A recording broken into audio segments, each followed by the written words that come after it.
Hi, hello friends. Today I'm gonna share you one more indicator strategy. Go to the tradingview.com. In the indicator section, search linear regression candles. In the settings, make the signal smoothing 10, and in the styles, make the plot blue color. Add one more indicator for more accuracy, that is UT alert.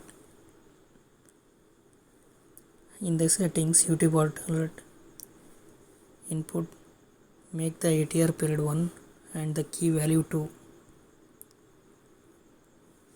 This setup is simple. When the price crosses above the blue line and the UT alert gives you buy signal, buy the call.